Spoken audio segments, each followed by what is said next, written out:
amor de tu enamorada.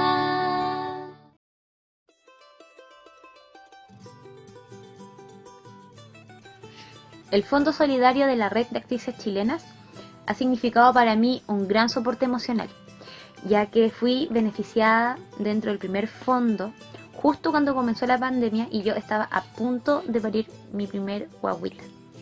Hicimos el primer fondo solidario cuando comenzó la pandemia para ir en ayuda de las compañeras que más lo necesitábamos. Entre esas estaba yo. Que yo agradezco de todo corazón el apoyo de mis compañeras. Pero ya necesitamos refuerzos, más allá de la red, Para poder seguir manteniendo este fondo activo. Es por eso que te necesitamos. Si valoras nuestro trabajo, si crees en la cultura y en las artes, Te pedimos ayuda con tu aporte.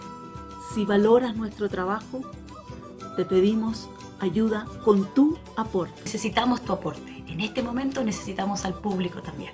Hoy te necesitamos. Hoy te necesitamos.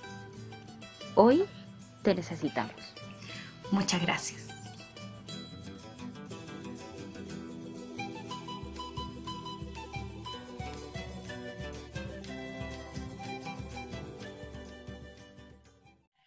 Bienvenidas, bienvenidos y bienvenides a este 10º programa de La Buena Racha. 10 programas, ¿quién lo diría? Aquí estamos, una vez más, conversando sobre feminismo, conversando sobre temas que nos importan, no solo a las mujeres, sino a todo el pueblo chileno.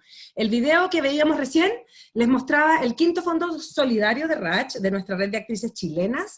Este fondo está abierto hasta el 4 de septiembre. Aquí mismo van a quedar todas las instrucciones y los datos para que ustedes se metan y puedan aportar, que es muy importante para nosotras. También les quiero contar que escuchábamos en la sala de espera Romance del Cóndor, del grupo Pata Hoiri, que en lengua kunza significa Madre Tierra. El grupo pertenece y nace en la comunidad de Chiu Chiu y está compuesto por alumnas, alumnos y alumnes de la Escuela San Francisco de Chiu Chiu. Quiero contarles, por supuesto, también que hoy se cumplen 4 años del asesinato de Macarena Valdés Muñoz. Este programa está dedicado con el corazón abierto a ella y a toda su causa. Hoy es nuestro segundo programa constituyente. Hoy hablaremos de infancia y educación no sexista. Hoy nuestras invitadas son Patricia Muñoz, José Faraos y Camila Guerrero. Vamos a ir directamente a las noticias de la semana, como todas las semanas, esta vez con nuestra queridísima Andrea Gutiérrez, también una racha amada y adorada. Y bueno, vamos de lleno a lo que pasó esta semana, Andrea, que ha sido otra vez una semana muy acontecida y fuerte, ¿no? ¿Cómo estás? Hola, ahora sí, Ahora sí, ahora sí. Oye, 10 capítulos 10 más, capítulos, ¿cachai? Ah, no, y hemos envejecido caleta, encuentro. sí, No medita, no medita, ¿cómo vamos a estar para el 20? Tengo miedo, imagínate, sí. tengo No, miedo de esta cuestión. bien. Oye, qué bonito el video del Fondo Solidario de RACH, qué bonito este Fondo Solidario, y felicitar a las compañeras que lo hicieron, que lo han hecho posible, que Que han lo han hecho trabajado en posible. ese fondo, que lo crearon, lo implementaron, lo han sacado adelante, y a las compañeras de comunicaciones también que han hecho estos videos Sí, fantásticos y una campaña súper bonita, porque es la primera vez que sale el fondo a luz pública. Hay que decir que sí, todos los fondos anteriores, ¿cierto?, habían sido internos, y ahora ya las necesidades nos apremian. sobrepasan. No todas las que colaboraban pueden colaborar, porque ya llevamos demasiados meses paralizados de actividad, pero entonces recurrimos un poco más a la comunidad, ampliamos el círculo, Así ¿cierto? es. No sé qué decir de las noticias de esta semana. Ay, Andrea. Pasemos al tiro a las invitadas mejor. No, Ah, claro. quiero pasar este trance. Tienes pura rockstar hoy día, Mariana. Sí, pura Es rockstar. increíble, ¿eh? Es Sí, increíble esta cuestión. Se hizo realidad este sueño. sí. No voy a partir. Bueno, hoy día, durante todo el día, ha habido una actividad de conmemoración eh, que ha hecho el movimiento feminista, que ha hecho también la comunidad en el Gualmapu, de los 4 años de la muerte, del asesinato de Macarena Valdés Muñoz, ¿cierto? La activista mapuche socioambiental, que en el momento de este crimen, era líder contra la instalación de la central hidroeléctrica de Río Tranquil.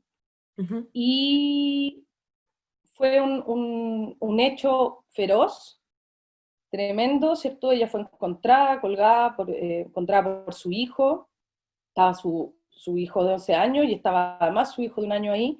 Y lo más doloroso ha sido el tratamiento que ha tenido esto en la justicia, un caso que está lleno de encubrimiento, que está lleno de pérdidas de papeles, donde la familia ha tenido hallazgos que han sido casi fortuitos para encontrar, por ejemplo, el examen de ADN, ¿cierto? Las distintas pruebas, 2 autopsias tuvo el caso, hay papeles extraviados, una lentitud indignante en este caso.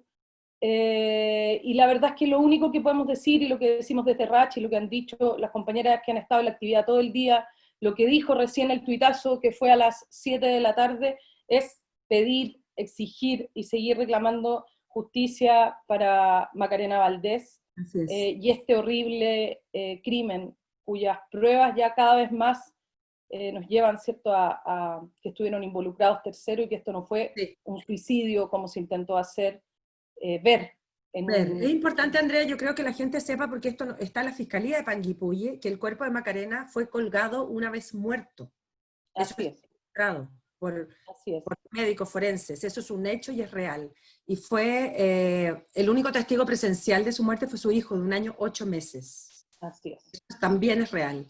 Es importante que sepamos, ¿no? Que hay términos que, pese a esta como bruma, esta neblina que hay siempre en la justicia chilena, hay hechos que son concretos y son esos. Así es. Y por otro lado, bueno, un hecho que no sé mucho cómo calificar, porque lo llamaron, le pusieron un nombre a la Academia de Ciencias Policiales y después lo desllamaron. ¿Cierto? Le Lo quitaron el llamaron nombre. porque la gente hizo ruido, como, hoy, bueno, lo vamos a sacar porque la gente está reclamando. Qué extraño, qué insospechado. Claro, otra Bueno, vez. trató Rosas, que siempre tiene un tino increíble en sus acciones como general director de Carabineros, de nombrar esta Academia de Ciencias Policiales, ¿cierto?, con el nombre de Rodolfo Stange, una figura miembro de la Junta Militar desde el año 85, general director de Carabineros, uno de los principales responsables del encubrimiento, ¿cierto?, del caso de Gollado, es decir, insólito, ¿cierto? No se puede Insólito, creer. pero insólito en la línea del negacionismo que hemos venido observando y que conversábamos harto la semana pasada con nuestras invitadas, ¿cierto? Que hemos venido observando en la derecha, esta salida de closet del pinochetismo, y que nos tiene a todos bien consternados. Después nos va a contar también José Farao el absurdo que sucedió, ¿cierto?, con el libro de Lulú. Es decir, estas cosas que están sucediendo donde los acuerdos básicos a los que habíamos llegado como sociedad en democracia desaparecieron, se fumaron. ¿Cierto? Y hoy día no se le puede decir a las cosas como habíamos llegado al acuerdo de decirlo, que la dictadura es dictadura, que los crímenes son crímenes, que tomarse el poder por la fuerza es tomarse el poder con la fuerza. Entonces, pero tuvo que recular y se bajó, digamos. Estela Ortiz, entre otros, presentó una querella contra la institución a propósito de este hecho. Y además, bueno, es una más en otra arista de lo que ha hecho Carabinero en este último tiempo. Y Yo vamos a encuentro seguir con Carabinero. Andrea, es impresentable que Rosas siga en el poder. Es, Impresentable. Más vivimos en impresentable es todavía porque esta semana, después de 9 meses, meses. recién tuvimos noticias sobre el carabinero que disparó a Gustavo Gatica. Chao, gatita. ¿Ya? 9 meses y que disparó esta escopeta antidisturbio y que le quitó la vista a Gustavo, que de nuevo esta semana pudimos leerlo y entender su reflexión, que es muy poderoso lo que hace Gustavo porque es colectivo, ¿no?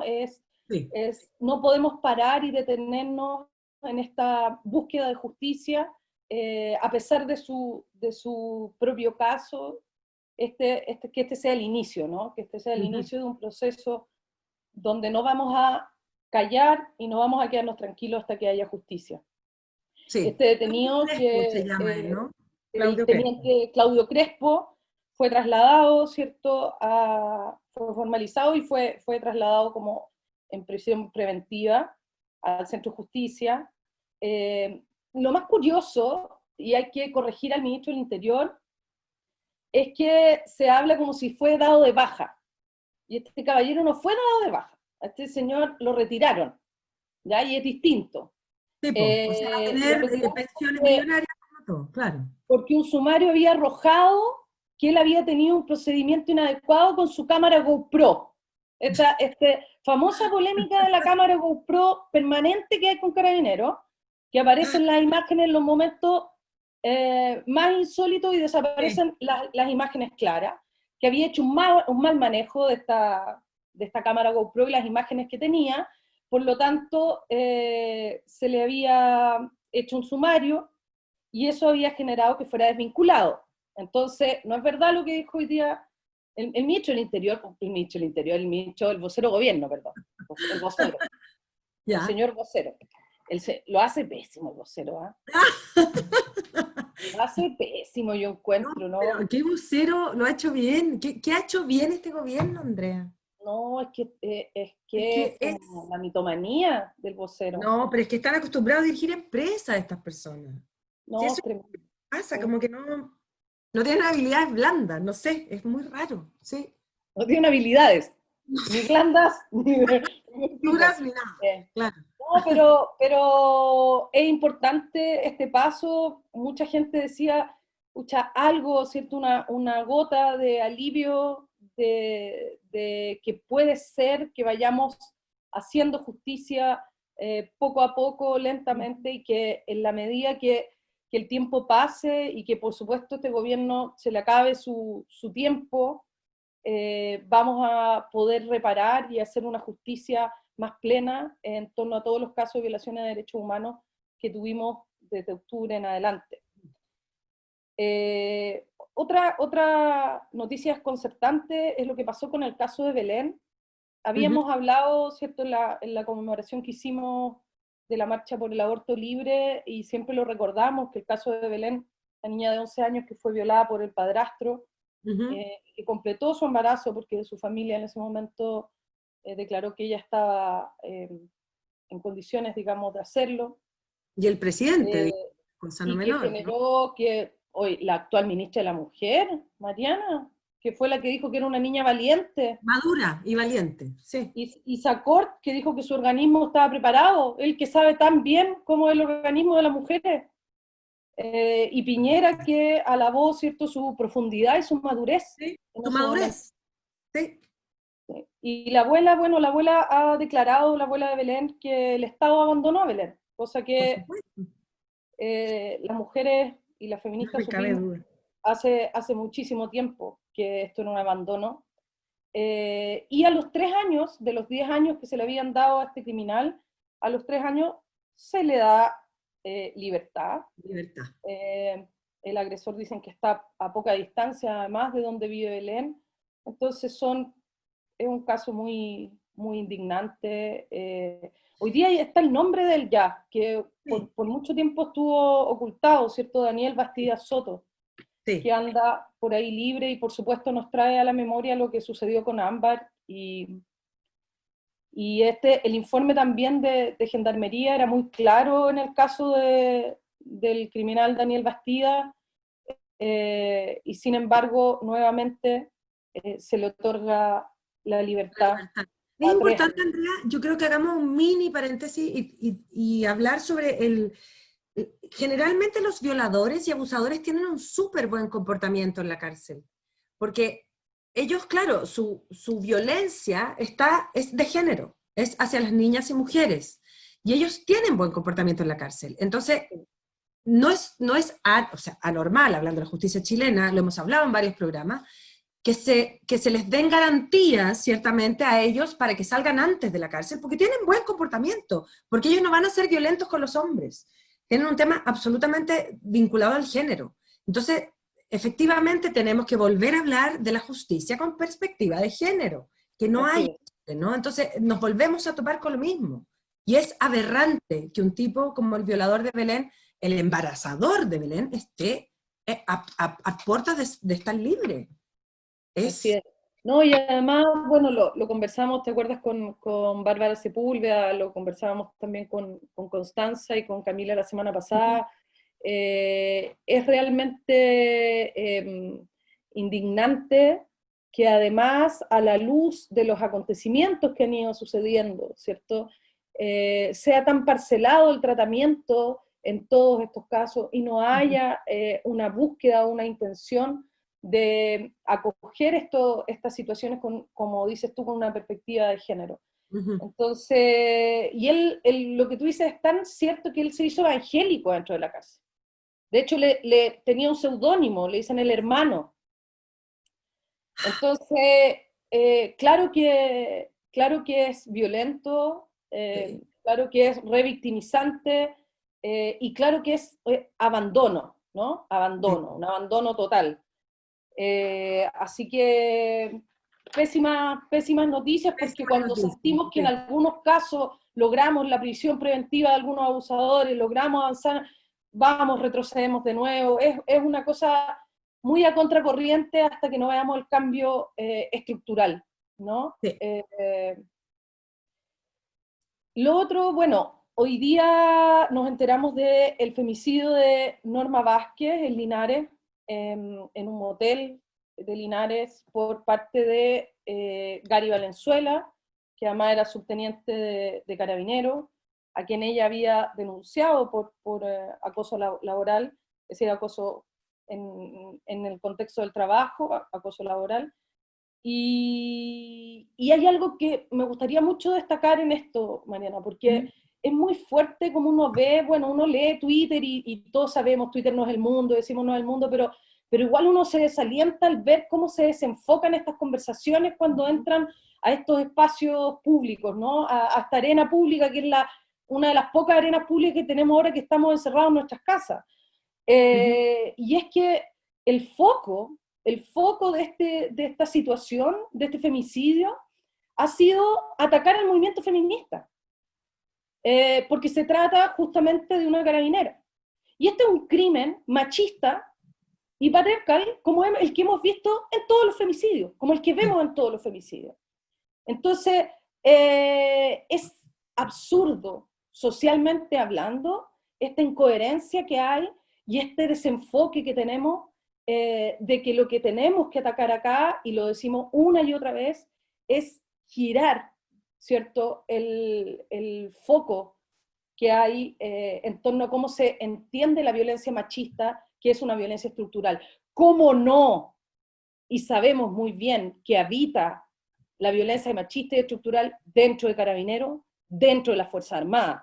Es decir, ¿qué piensan? ¿Que van a andar disparándole a los puros manifestantes? No, la violencia machista también está en las instituciones, como Carabineros, como las Fuerzas Armadas, ¿cómo no?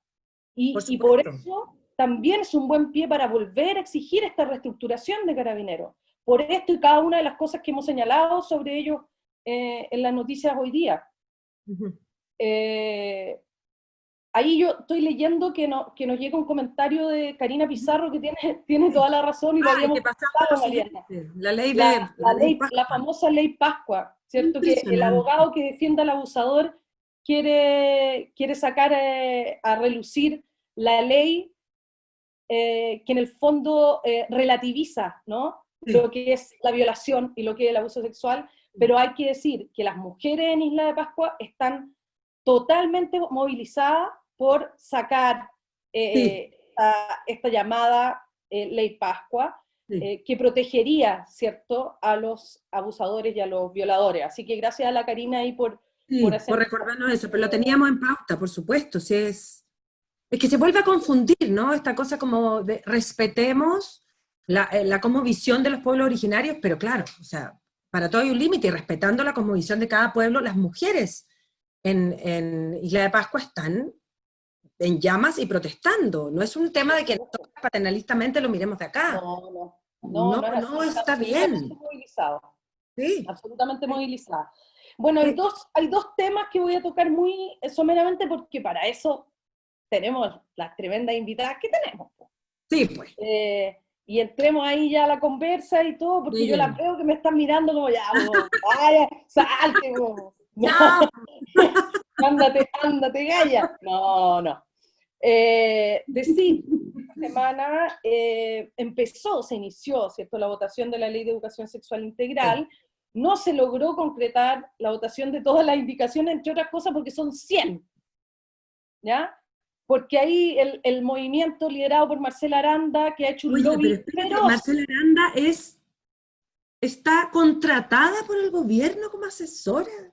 sí, por varios parlamentarios, pero ahora tiene este observatorio cristiano, y bueno, ha hecho un lobby enorme para votar esta legislación, entonces tiene 100 indicaciones, pero ahí ustedes lo tratarán Lo más vamos a largamente. desglosar y conversar, sí. Yo lo encuentro Exacto. delirante. Es Y lo delirante. otro que voy a dejar instalada una pregunta, pero antes de eso voy a decir al machito de la semana. ¡El machito de la semana! Ya, mira, no quisimos tocar este tema porque para eso están los matinales. Sí. Y nosotras no somos matinales. Pero vamos a otorgarle el machito de la semana a los Calderón. ¿Ya? A los dos Calderones. Porque entre los WhatsApp del papá y las armas del hijo, es decir, no sé qué decir. No, claro. No, Y no hay francamente. nada más que decir de esta gente. No, Porque para chao. eso están los noteros que están afuera de la clínica psiquiátrica y toda la cuestión. Y toda la Así bulla. Sí. Hernán y Hernán son los machitos de la semana. Totalmente. Así. No absolutamente. merecen más comentarios. Listo. No. Yo sé que la gente se ha disfrutado este Kardashian, teleserie, pero sí. nosotros no le vamos a dar tiempo. Más espacio, por favor. Así es. Exacto. Y bueno, ahí viene llegando, la veo ya, todavía no aparece para ustedes, pero para nosotras sí, Patricia Muñoz, nuestra defensora, ya a esta altura defensora de muchas cosas, no solo Defensora de la humanidad. Defensora de la humanidad. defensora del sentido común, le diría yo. Sí. La defensora del sentido común. Que bueno, tuvimos hoy día un caso y también llama mucho la atención el desenfoque de la gente en las redes sociales para abordarlo. Una niña de 9 años que resulta herida en un ataque cierto incendiario con heridas de bala en el Gualmapu, y justamente que la Defensoría de la Niñez presentó una querella que anunció, digamos, durante la tarde la propia Pati, así que ahora podemos preguntarle a ella directamente y conocer de su voz en qué está esta situación, y también decirle a la gente en redes sociales que se comporte mínimamente, porque ¿cómo puede ser que en algo tan tremendo, tan doloroso, salgan a los 5 minutos personas utilizando esto para pedir más, una mayor fuerza policial, mayor represión? Es decir, es realmente tan desdibujante, ¿no?, de la sociedad que esperamos y que queremos. Así Sí. que ahora me retiro, les dejo a ustedes. Muchas gracias. Este 10º capítulo, estoy chocha, como Sí. todas nosotras, y aprovechar de decirle a todo el equipo que está detrás y que hace posible tantas cosas, como por ejemplo que nos estemos escuchando, que darle las gracias a todas, y por supuesto a todas nuestras rachas y público que nos escucha. Muchas gracias, Andrea. Un abrazo, un beso gigante, muchas gracias. Muchas gracias. Hoy, bueno, aparte de las noticias de la semana, por supuesto que nos inquietan, nos remecen y nos conmueven, vamos a hablar de infancia. Este es el capítulo de hoy. Vamos a hablar de Sename. Vamos a hablar de los derechos básicos de niñas, niños y adolescentes. Vamos a hablar de la Ley de Educación Sexual Integral. Todos escuchamos los niños primero, que fue una frase acuñada y manoseada por este gobierno. Hoy nos parece cada vez más una mala broma, porque lo único que nos recuerda es que como sociedad estamos en deuda con niñas, niños y adolescentes. Una deuda grave que no podemos seguir postergando, porque el tiempo corre en contra cuando hablamos de vidas que pueden resultar dañadas para siempre por el abandono, la violencia, la discriminación la criminalización. A lo largo de los años hemos visto que las grandes conquistas de una comunidad vienen de la mano de los movimientos sociales. ¿Qué movimiento social levanta los derechos de niñas, niños y adolescentes? ¿Qué falta para que tengamos esta discusión de forma consciente y sostenida, más allá de intercambios de ideas fugaces que se disuelvan al fragor de una noticia o un trending topic? ¿Cuán preparadas y preparados estamos para dar esta discusión? Hace unos días un parlamentario acusaba a la diputada Camila Vallejo de adoctrinamiento a las niñas, niños y adolescentes por un libro para colorear que tenía el texto Juntos contra el fascismo. Hace unas semanas también la venta en un supermercado de las lecciones maravimágicas de Lulú fue causa de trending topic también en Twitter. También sus autoras fueron acusadas de adoctrinamiento a menores de edad, pues se señalaba que en el origen de la Constitución Pinochet se había tomado el poder por la fuerza. Al parecer la confusión se ha instalado y los acuerdos democráticos básicos han pasado a relativizarse. Sin ir más lejos, el jueves de esta semana, al proyecto de ley de educación sexual integral, actualmente en discusión en la Comisión de Educación de la Cámara Baja y que consta de 7 artículos contenidos en 3 títulos, se le realizaron 100 indicaciones. 100 indicaciones. Obviamente no se logró votar todas las indicaciones y llegar a puerto.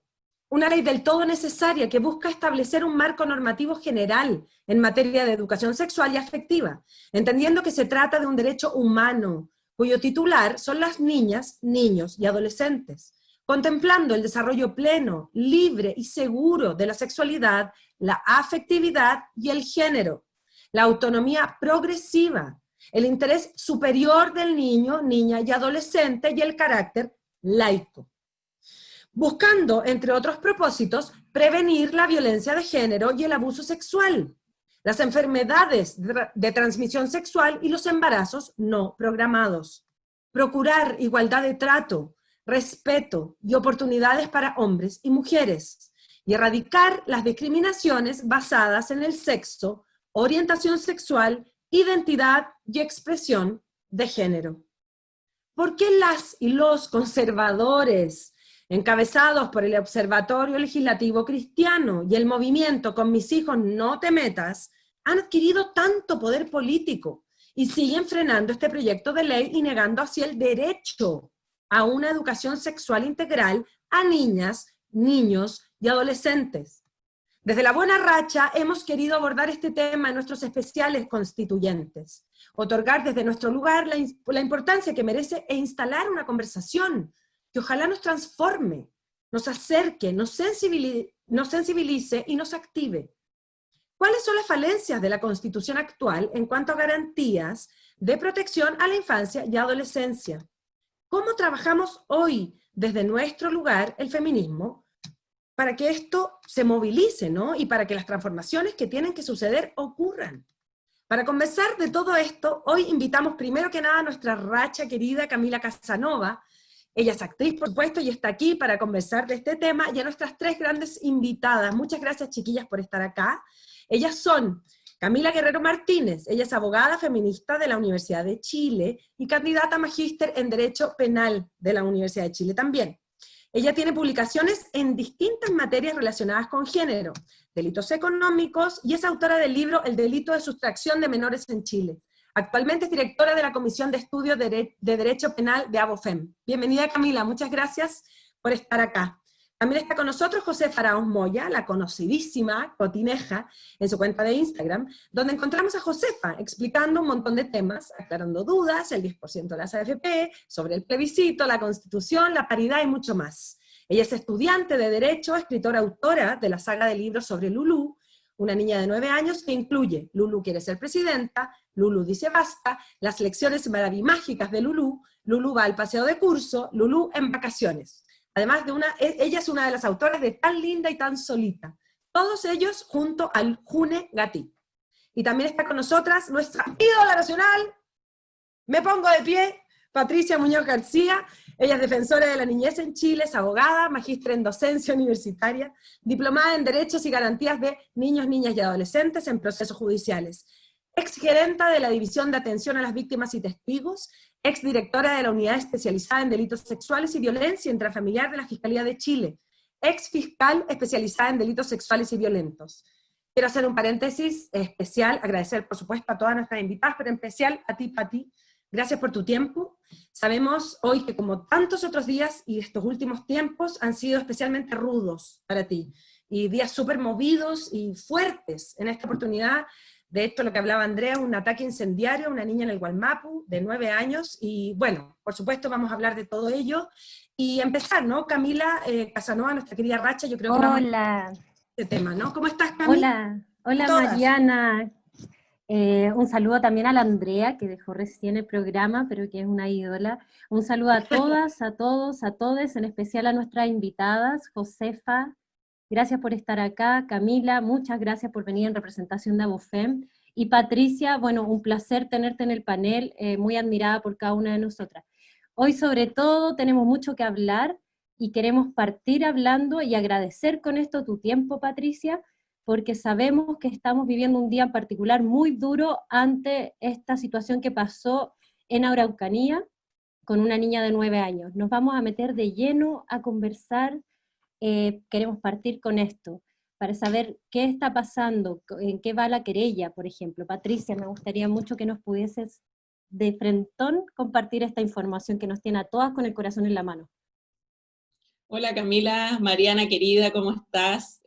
A Camila Guerrero también, que no la veía hace tiempo, y a la cotineja seca máxima de mi corazón. Estoy muy contenta de tener esta oportunidad de conversar con ustedes. Obviamente es un día complejo porque pasa algo terrible que uno esperaría que no ocurriera, ¿no es cierto? Que tiene que ver con un ataque criminal despiadado que afecta efectivamente a una niña de 9 años, pero afortunadamente la niña está bien, fue intervenida quirúrgicamente solo para sacar un elemento que tenía producto de uno de los disparos que recibió, pero no es una condición de gravedad, cosa que de verdad alegra dadas las circunstancias de la brutalidad del hecho, y evidentemente uno espera que a la brevedad se pueda encontrar a quienes han sido responsables de él. Nosotros efectivamente presentamos una querella en la mañana para poder hacernos parte. Yo me querellé por homicidio calificado frustrado, obviamente contra quienes resulten responsables. La tarea de indagar quiénes son las personas que cometieron este delito la tiene el Ministerio Público, dirigiendo a las policías de la comunidad, o sea, de la comuna donde ocurren estos hechos, o policía especializada,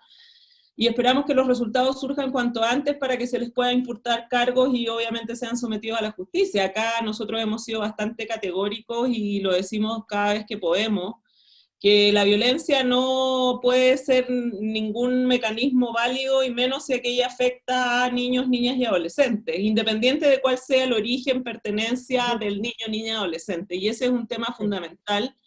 Y con la misma claridad con la que hemos condenado de manera manifiesta muchas veces la represión policial que sufren niños, niñas y adolescentes de las comunidades indígenas, particularmente mapuches, también condenamos con mucha claridad y sin ninguna ambigüedad un acto de violencia inusitada y desmedido como el que afectó a esta niña de 9 años que se movilizaba en este camión en razón de que su padre lo conducía, digamos, más allá de que el camión es de una empresa, iba acompañado tanto de su madre como de su papá. Por lo tanto, la violencia no debiera tener cabida. Esto además demanda de acciones decididas de quienes son responsables en este país de la seguridad pública, que es el Ministerio del Interior y Seguridad Pública, y que tiene que ver con las acciones de prevención de estos hechos, ¿no? Que exceden con creces, por cierto, lo que la Defensoría de la Niñez puede hacer. Y ese es un ámbito respecto al cual esperemos que el ministro Pérez sea claro en decir qué acciones específicas se están tomando, porque lo que no puede seguir pasando es que las personas no puedan circular con tranquilidad por las carreteras de este país y estén expuestas a situaciones delincuenciales como las que hemos conocido, ¿no? Así que mira, yo lo que rescato es que en este delito tan grave, que pudo haber tenido consecuencias evidentemente mortales, afortunadamente eso no ha ocurrido, y la niña está atendida en un hospital, protegida en ese contexto y también en franca recuperación, que es lo más relevante. Y esperamos que a la brevedad la policía pueda determinar quiénes son los responsables para que se le imputen cargos, y nosotros, por cierto, como querellantes, acompañar el trabajo del Ministerio Público pidiendo las penas más altas que procedan por un delito de esta naturaleza. Por Eso supuesto. les podría contar como para transmitir también esta tranquilidad, porque vi Twitter de que decían que la niña había muerto quemada, o sea, igual un llamado a la responsabilidad, porque de verdad estamos hablando de una situación súper grave que afecta a una niña de 9 años, que afecta a su familia, no solo a quienes la acompañaban, sino que a su entorno completo, y estar viendo noticias tan fake, solo lo que hacen es condicionar una situación de manera indebida, y ahí también un llamado de atención en ese sentido. Y de una indolencia terrible, si eso es lo peor. Uno revisa Twitter y la cantidad de fake indolentes, frío, refiriéndose a este caso en particular, llega a estremecer en qué estamos construyendo como país. A mí me preocupa también lo que mencionas, Patricia, en relación a la prevención, que yo sé que no está en manos de la Defensoría, de hecho, ese camino. Yo creo que ahí tenemos un gran trabajo que hacer como sociedad. Y en eso de la prevención también quería preguntarle a la Camila, en este caso en particular, ¿cómo podemos garantizar para los niños, niñas y adolescentes el resguardo de su seguridad, el resguardo en términos de protección, en términos penales también, en estos espacios que están en conflicto? Hola a todas, buenas noches. Muchas gracias por la invitación y un honor para mí también estar compartiendo panel con dos personas que admiro mucho, la Cotineja, que tengo sus libros también, y por supuesto, y también la Pati, que la conozco a Pati también de antes de que fuera defensora, así que un honor también compartir panel con ella ahora, siempre admirándola mucho. Sí, es complejo porque finalmente el Estado... En el fondo, para prevenir que pasen situaciones como esta, el Estado se tiene que hacer cargo con políticas concretas como de resguardo y protección para niños, niñas, adolescentes, niñas. Entonces yo creo que ahí es donde también siempre estamos llegando tarde, ¿cierto? Estamos llegando un poco, y eso es un poco lo que me toca ver también desde el punto de vista penal, al fondo. Estamos llegando cuando las cosas ocurren, cuando ocurren crímenes atroces como este, cuando ya un poco no hay mucha alternativa más que de repente recurrir a cárceles en el fondo, cuando ya todo lo demás se está agotando. Entonces el problema es que el recurso fácil quizás como a la criminalización, a la cárcel, a llegar tarde, a cuando ya los niños mueren, cuando ya las mujeres mueren. Entonces yo creo que eso también es parte de que el Estado ha estado muy enfocado en su labor de custodia, tal vez, y eso es como algo que custodia en términos de saquemos personas y aislémoslos de la sociedad y dejémonos, pero no hay una labor como para una reflexión en términos de políticas públicas concretas, estatales, para educar en términos de no violencia en general, para educar en términos de no violencia de género, para educar en términos de violencia contra niñas. Entonces, como eso no ocurre, y ahí tenemos todos los mecanismos de control sociales informales que tienen SECO, que tienen estereotipos, donde entran ahí un poco, que van moldeando la forma, los roles sociales, lo que es el hombre, lo que es la mujer, lo que son los niños, las conductas indeseadas, que finalmente hace que lleguemos tarde siempre, porque finalmente no nos preocupamos en el fondo de que en el marco de la paz social también vivamos en un entorno sin violencia, especialmente para determinado sujeto de la sociedad. Entonces yo creo que falta una reflexión más profunda, falta un rol del Estado que aplique tratados internacionales también en la materia para protección, para resguardo y para educación. Sí, no estaría ciertamente yo creo que efectivamente hay un abandono del Estado, no solo de este gobierno, sino anterior también, y es un Estado reactivo, y es un Estado punitivo, y lo que hemos hablado ahora, lo hablamos en otros capítulos del punitivismo y de cómo en Chile no solo la justicia o los parlamentarios exigen punitivismo, castigo, pena de muerte, cárcel, cuando, por eso quiero conectar con Josefa, ¿en qué sentido podemos prevenir? Ciertamente con la ley ahora de educación sexual integral se podría prevenir tanto, y hay un espacio conservador que se niega a ello. Y efectivamente en este momento el gobierno tiene conexión con ese espacio conservador, ¿cierto? Entonces, Cotineja, me gustaría saber, a partir de tu libro, ¿no?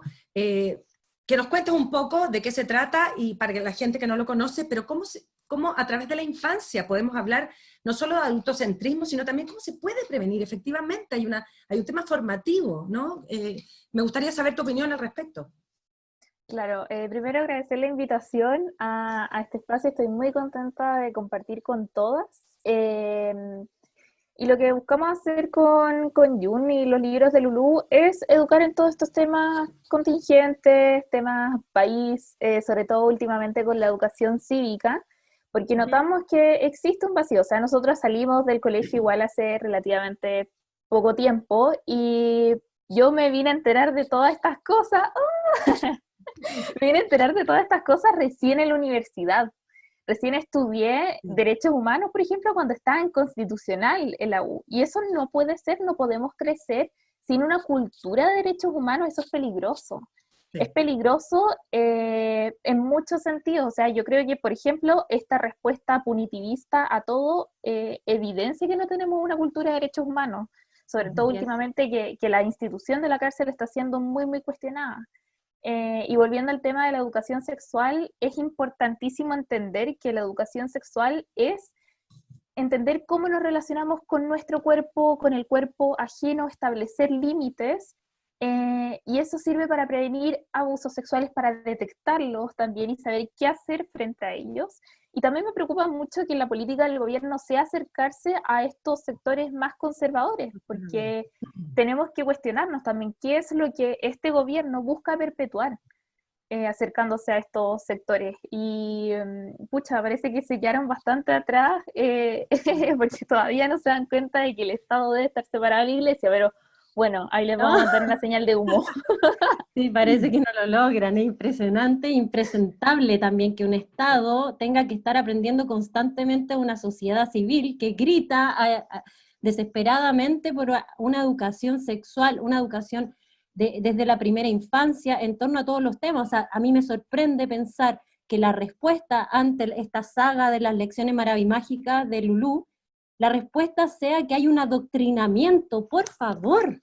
Estamos hablando de hechos concretos, reales. Aquí hubo una dictadura, aquí hubo una toma de poder, acá no se respetó un gobierno elegido de forma democrática. Entonces me parece que, tal como Andrea decía en las noticias, lo que pasó con Camila Vallejo en torno a un tema específico, lo que pasó con Lulú, hablar de adoctrinamiento cuando lo que se quiere hacer es justamente entregar la responsabilidad social en todo ámbito, tanto a niños, niñas, niñes, adolescentes y adultos. Y con eso quiero preguntarle en verdad al panel completo, ¿qué pasa con el adultocentrismo en todo esto? ¿Qué es lo que está haciendo el adultocentrismo? ¿Será que por ahí no estamos permitiendo que avanzar en torno a los derechos, en torno a las demandas de la infancia? ¿Será que el adultocentrismo no nos está permitiendo escuchar a la infancia? Josefa, agárrate el tiro que estamos ahí. Ya. Sí, porque yo hablo mucho, así que claro, es que el autocentrismo, este fenómeno cultural, es social y también es jurídico, creo. O sea, tenemos una constitución que no reconoce a los niños y niñas de forma explícita como sujetos de derecho, ni sus derechos están de forma explícita en nuestra constitución. Tenemos la convención, Chile ratificó la convención de los derechos del niño, pero aún tenemos como esta ley de protección integral a la infancia ahí durmiendo, una larga siesta en el Congreso.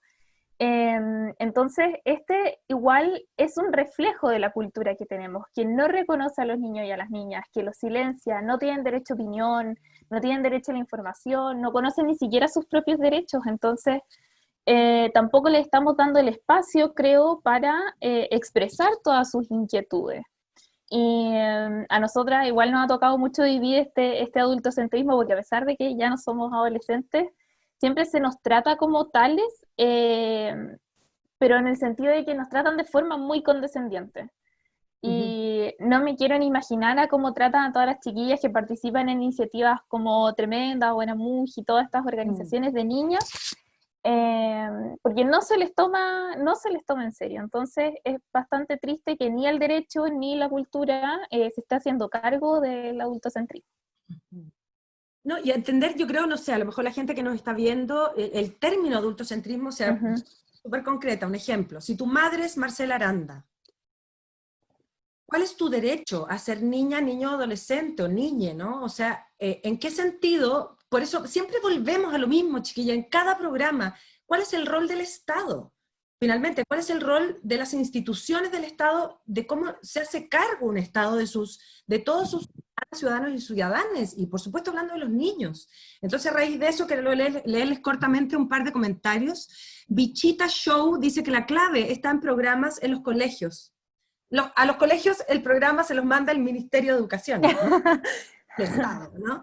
Entonces dicen, claro, desde el ciclo inicial. Y yo soy corta de vista, perdón. Polilla. Dice, ¿qué es cierto eso? El otro día le pregunté a mi hijo sobre sus derechos y me di cuenta de que a pesar de educarlo con amor, nunca habíamos hablado de sus derechos.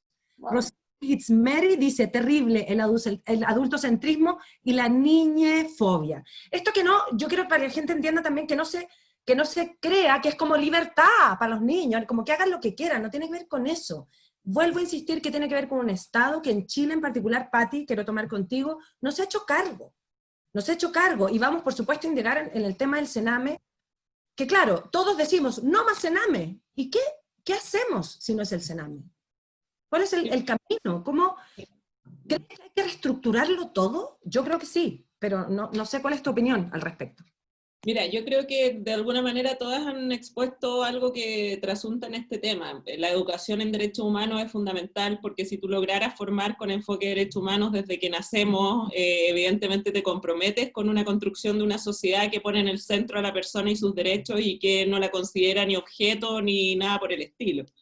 Y eso permitiría, por tanto, favorecer los contextos de crianza de las niñas, porque en el fondo acá, cuando tú hablas de la forma en la que las niñas van creciendo y se van desarrollando, evidentemente eso depende del entorno más cercano que les toca. Por cierto, partiendo por quienes son sus padres. Pero a los padres no es bueno tampoco estigmatizarles, sino que más bien entregarles herramientas para que puedan formar, precisamente brindándoles un espacio de crianza amorosa, con reconocimiento, que es algo que acá no se ha hecho, y que tenemos en Chile una institución creada específicamente para que eso ocurra, que es la Subsecretaría de la Niñez, que se creó hace 2 años, igual que la Defensoría de la Niñez. Pero resulta que la conocemos solo a raíz de las declaraciones de quien la dirige, diciendo que el Poder Judicial debía responder en la situación del caso Ámbar. Pero el punto es en concreto, ¿cuáles acciones se toman ahí? ¿Y por qué eso es relevante? Porque tú, Mariana, decías que el Estado es reactivo. Y lo que ocurre es que no hay sino mejor fórmula para que dejen de ocurrir situaciones como las que hemos comentado cuando se invierte por los Estados en la prevención. Exacto. Y la inversión en prevención es algo que no solo tiene desde el punto de vista de los estudios en términos de impacto del desarrollo vital de las personas, una mejora significativa en sus vidas, sino que incluso en temas económicos. Un premio Nobel de Economía lo dice, el retorno a los países cuando tú inviertes en prevención al inicio de la infancia es fundamentalmente mucho más positivo en términos de retorno económico a los países que cuando inviertes en reacción y lo haces mal. Entonces, ¿qué pasa? Que acá estamos enfrentados a una situación donde no solo hablamos de adultocentrismo, que tiene que ver un poco con la invisibilización de niños, niñas y adolescentes, que es una situación súper clara cómo se ha manifestado el manejo en relación con la pandemia. A los niños no se les ve. Solo se les ve cuando hablamos de que hay que volver a clase, como si las niñas lo único que tuvieran en la vida es la relación con el colegio, como si no les afectara que sus papás no tienen plata, como si no les afectara que sus papás tienen que salir y están expuestos a contagiarse y eso a ellos les genera miedo, como si no estuvieran expuestos a la ansiedad que les provoca el encierro, como si no estuvieran expuestos a la violencia que se genera en un contexto de muchas veces la falta de dignidad que el Estado les entrega en términos de vivir hacinados, sin posibilidad de acceder a recursos, etc. Entonces, esa es una cosa del adultocentrismo. Pero lo más grave es cuando nos enfrentamos a casos en que tú ves que las personas adultas creen que los niños son objetos de su propiedad, y son una extensión de sus pertenencias. Y eso es sumamente nocivo, porque los niños son personas. Y está bien, y yo creo que cualquier persona que tiene un hijo lo quiere y lo busca proteger y cree que es lo único importante en su vida. Yo no soy mamá, y de hecho muchas veces me critican y me dice, ¿cómo puede ser defensora de la niñez por no ser mamá? Cosa que a mi juicio es una crítica bastante ridícula, ¿no? Pero en el fondo, poniéndome en ese escenario, cuando tú piensas que ese hijo tuyo es una extensión de tu propiedad, lo que haces es inhibirlo de la posibilidad de que tenga derechos, y eso es atentatorio de sus derechos humanos, porque los niños tienen derechos humanos por el solo hecho de ser personas, y tienen derechos específicos además por tratarse de ser niños que están en un proceso de desarrollo, y cuando hablamos de la autonomía progresiva, que es lo que más violenta a esta gente que sigue este criterio, tratan de ponerlo por oposición al derecho y deber de los padres de educar. Y esa es una falacia absoluta, porque la autonomía progresiva se nutre de la orientación de los padres. Y lo que hace es generar una relación armoniosa, precisamente, entre una familia que logra entender que ese niño tiene derecho a opinar, a participar, lo que no significa, como decías tú, Mariana, que haga lo que quiera y que en definitiva nadie controla nada, sino tiene que ver una cosa con la otra. Sí. Pero hay un desafío que tiene que ver con la enseñanza. Y acá me estaba acordando como de una tontera, en verdad una tontera, pero lo veo mucho sobre todo en gente de mi edad, y está relacionada con la niñez fobia, que es que yo creo que todos los días veo a gente posteando en redes sociales cosas como, es que a mí me cargan los niños, no me gustan los niños, ojalá hicieran playas sin niños, como si los niños fueran patos. Como si tuvieran que suprimir todas sus emociones para complacerte a ti como adulto, porque tú estás en el centro y todo gira en torno a toda esta cultura, se refleja de cierta forma en el derecho y cómo el derecho entiende a los niños, niñas y adolescentes. Al parecer tenemos por ahí un largo trabajo que hacer, porque yo creo que hasta hace poco se entendía incluso que la mujer tenía ese lugar. En esta estructura patriarcal que tenemos, hace poco la mujer tampoco era una sujeta de derecho, y la hemos peleado para lograrlo, de hecho. Entonces me parece que ahora tenemos todo un camino que recorrer también haciéndonos cargo de la niñez y de la adolescencia. Camila, ¿tú querías decir algo en relación a esto? Sí, es que también, sobre todo conectando con lo que les pasó con los libros de la Lulú, a la Coti, porque a mí me llamó la atención esta reacción tan alarmista también por un libro que cuenta verdades para niñas, y yo hubiera esperado una reacción igual o peor en relación con esto. Tal vez ustedes lo pueden haber conversado en algún programa, pero con el texto estos del Ministerio de Educación para las niñas de cuarto básico. Sí, entonces, y un poco comentando con lo que comentaba Patricia, porque en el fondo, y también es importante abordarlo desde el punto de vista del adultocentrismo, porque en el fondo es cómo nosotros adultos, y también adulto-autoridades, le traspasamos sesgo y estereotipos a los niños a través de la educación,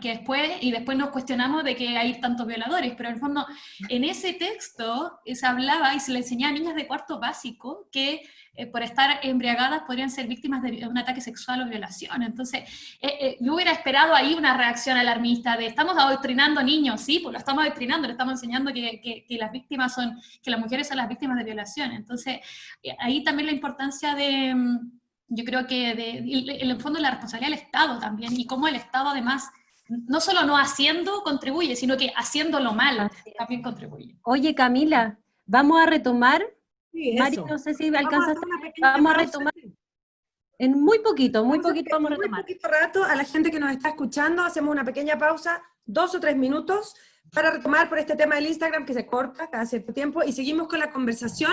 Vamos a meternos de lleno en la oportunidad que tenemos con la nueva Constitución, de restablecer los derechos de niños, niñas y adolescentes. Un beso gigante, no se vayan, volvemos en 2 minutos. La Red de Actrices Chilenas te presenta Economía Feminista Ratch, con emprendimientos de productos y servicios realizados por actrices de nuestra red. Disfruta de un consumo creativo y sostenible. Economía Feminista Ratch. Espacio IDEA. Simonette Nicolet, artista multidisciplinaria, creadora del espacio IDEA y proyecto Tumbatepaki, realiza clases y experiencias para niños y niñas y adultos y adultas de diferentes disciplinas corporales y circenses. Es bailarina de hula hoops y diseñadora autodidacta. ¿Dónde me encuentras? En Instagram @Simonette Nicolet, @Tumbatepaki y @espacio.idea. Pancito Feliz. Vendemos pan integral vegano con agua filtrada e ingredientes seleccionados. Con ellos creamos este delicioso alimento y las variedades son multigrano, semilla de zapallo, sésamo, linaza y maravilla, gitana, aceitunas, cebolla caramelizada y pimentón morrón. Cada pan tiene un valor de 3.000 pesos y lo llevamos a domicilio sin recargo. #Quédate en casa. Toda la comida es alquimia, es transformación, pero el pan es la mayor alquimia de todas. ¿Dónde nos encuentras? Facebook, Pancito Feliz a Domicilio. Instagram, @pancito-feliz-a-domicilio. Reiki Trenzar. Reiki a distancia es una terapia de sanación en niveles físicos, mentales, emocionales y espirituales, por medio de la transmisión de la energía universal. Actúa en el origen del síntoma para que el patrón de conducta que generó el desequilibrio se manifieste y sea sanado. Terapeuta de Reiki Usui, Karmic Reiki y registros akáshicos. ¿Dónde me encuentras? En Instagram, @Reiki Trenzar. Taller, sesiones de procesos biográficos. La terapia biográfica observa el recorrido de los seres humanos en diversas situaciones, relaciones, enfermedades, viajes, cambios radicales, muertes, la maternidad, etc. Estas experiencias no siempre cuentan con nuestra comprensión y en ocasiones nos llevan a sentir dolor, angustia o desesperanza. A través de un trabajo artístico iremos centrándonos en el motivo de consulta o temas deseados a trabajar. ¿Dónde me encuentras? En Instagram, @TamaraLufe. Facebook, Tamara Lucía. Concreta, gestión y producción. Emprendimiento que nace el 2013 de la mano de la actriz Romina Urbina. Nos dedicamos a la producción y gestión de proyectos culturales, educativos, formativos y escénicos. Desarrollamos cápsulas con talleres de oratoria, presentaciones efectivas y comunicación no verbal, entre otros. ¿Dónde nos encuentras? En Instagram, Concreta GIP, y en Facebook, Concreta Gestión y Producción. Economía Feminista Rach. Ya estamos de vuelta en nuestro segundo bloque de este 10º programa. Estamos con 3 grandes invitadas y quiero volver de lleno a la conversación, que está súper interesante. Quería preguntarle a Camila, en particular, ¿cuáles son las falencias? Las sabemos medianamente, de la Constitución actual, y si hay verdaderamente una oportunidad para restablecer los derechos de niños, niñas y adolescentes en una nueva Constitución formada desde otro paradigma, ¿no? Sí, o sea, la Constitución tiene muchas falencias y la principal es que es un pacto social construido en dictadura, entonces finalmente partiendo desde ahí. Y en términos de lo que faltaría es, claro, en el ámbito de los derechos, yo creo que es importante que se instauren como normas de aseguramiento para el reforzar todos los derechos humanos, tanto de mujeres, como para garantizar que no exista violencia de género, no discriminación, pero también de niños, niñas y adolescentes, pero también que haya con algún mecanismo también de exigibilidad. Yo creo que eso también es algo que va a ser importante, de que no sea algo como una especie de resguardo formal, pero no sustantivo. Y para eso yo creo que va a ser importante que la Constitución ahí establezca algún mecanismo como de garantía efectiva, y de la mano con ajuste en la Constitución, en lo que se le llama la sala de máquinas, también para distribución de poder, en términos también paritarios, desde el punto de vista como de los derechos de la mujer también.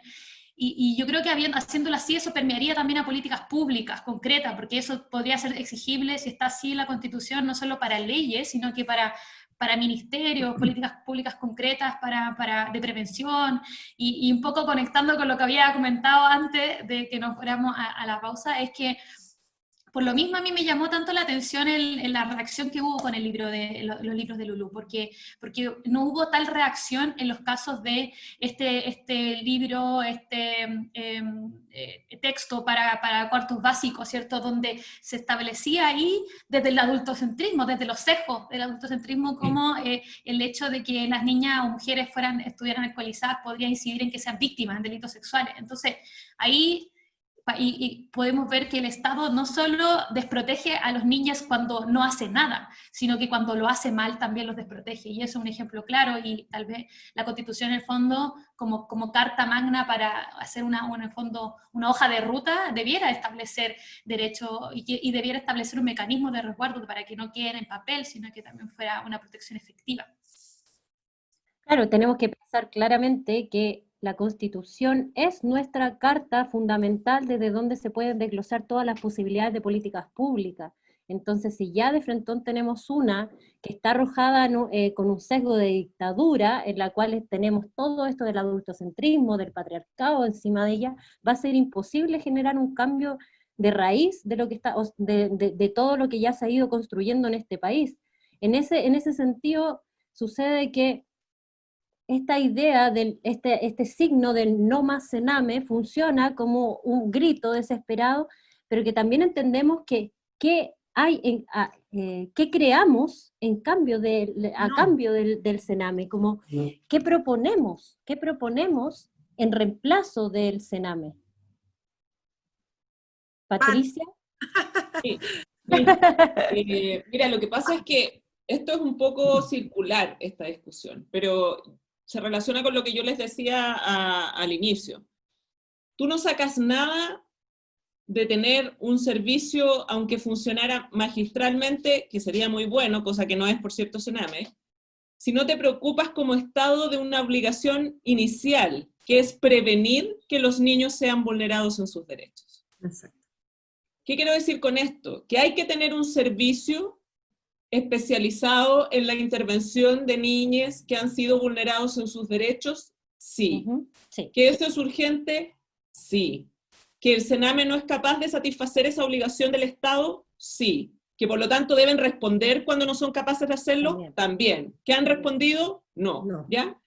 Dicho eso, lo que más urge es la ley de garantía. Ya. Que está en el Congreso hace 5 años y que necesita generarse y promulgarse. ¿Con qué finalidad? Con la finalidad de lograr estructurar en términos sistémicos lo relacionado con la promoción de derechos, o sea, que promoción y difusión, que tanto niños, niñas y adolescentes como toda esta sociedad sepa de los derechos de niños, niñas y adolescentes, que además prevenga vulneraciones de derecho, y en eso no solo intervenga con los niños, sino que particularmente con su entorno familiar, social, etcétera, brindándoles, por tanto, herramientas para que actúen en el mecanismo de crianza sin maltratar, sin cuestionar, sin estigmatizar, porque no nos olvidemos que acá en la crianza se da un fenómeno que no es menor y que tiene que ver con la transgeneracionalidad de la violencia. Sí. ¿Qué pasa cuando los papás fueron víctimas de violencia? Si tú no haces ese corte, entregándole a esos papás el espacio para poder vertir sus experiencias, trabajarlas en un país que además la salud mental es un ámbito crítico, una brecha sustancial, tienes que darles ese espacio para que no solo lo aborden, lo trabajen, sino que también para que les permita adquirir mejores herramientas de crianza. Y esto tiene que funcionar en términos sistémicos a nivel territorial. Tú no lo puedes conducir desde el nivel central, porque los niños en Pozo Almonte no tienen la misma necesidad que los niños de Ñuñoa.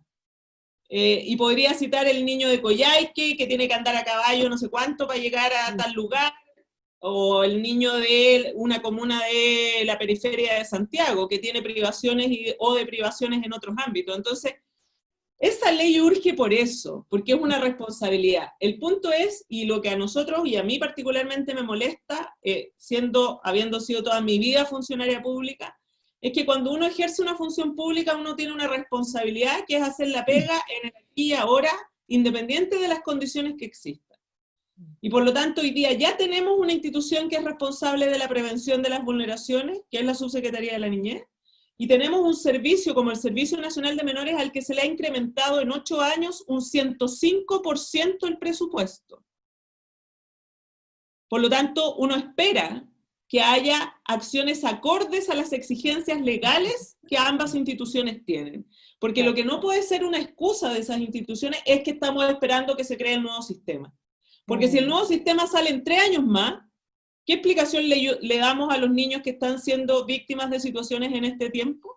Es que y eso es lo que no puede seguir pasando, porque el rol de la Defensoría de la Niñez es posterior, es otro rol, no es el de la prevención. Ojalá la Defensoría de la Niñez no tuviera que existir. Eso es lo que yo siempre digo. El día que no necesitemos una Defensoría de la Niñez que tenga que andar diciendo en todos lados que las cosas no funcionan, es porque estamos haciendo la pega bien, en el fondo. Claro. Sí. Pero mientras eso no pase, es nuestra obligación denunciarlo, porque yo por lo menos postulé este cargo, y la Camila me conoce desde que trabajaba en la Fiscalía, para que las cosas cambien. Si no, no hubiese postulado, me hubiese quedado trabajando en la Fiscalía, tratando de que las cosas en la Fiscalía cambiaran. Pero bueno.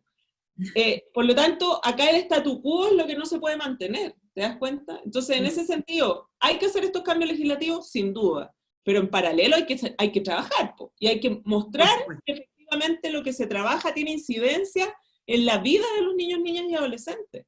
Porque mientras no se le entregue herramientas a la familia, no vamos a lograr la prevención, no vamos a lograr que los niños tengan una situación de calidad de vida distinta, y no solo herramientas a la familia, vivir con dignidad. No nos olvidemos que yo comparto lo que dice la Camila, la Constitución chilena tiene la base en la construcción del periodo dictatorial, ya con eso debiera ser suficiente luz. Pero además, no nos olvidemos que incluso esta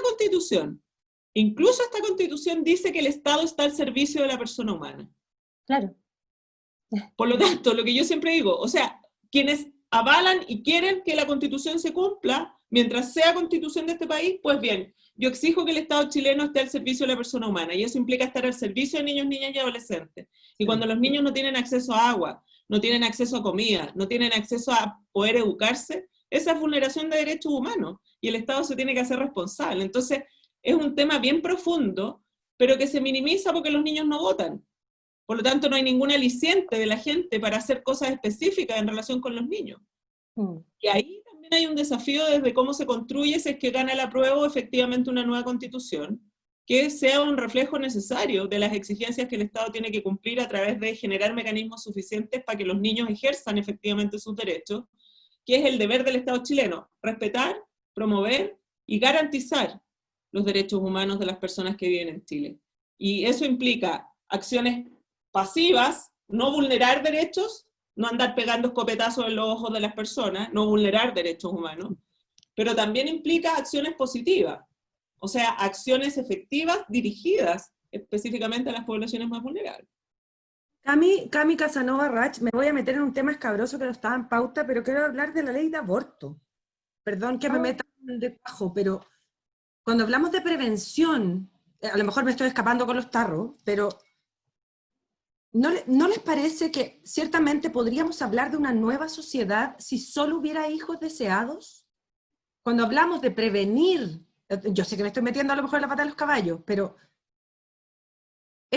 o sea, cuando la Pati habla de la familia y cómo le damos herramientas a esa familia, estamos hablando de una familia con hijos deseados, en el mejor de los casos, pero cuando no son hijos deseados, cuando el Estado te abandonó antes, lo que le pasó a Ámbar, por ejemplo, pienso en ella, si ella se hubiera embarazado de este ser humano, lo voy a llamar monstruo, porque también eso es machismo. ¿Cómo? ¿Dónde? O sea, siempre está en la formación del Estado y en cómo el Estado se hace cargo de nosotras también.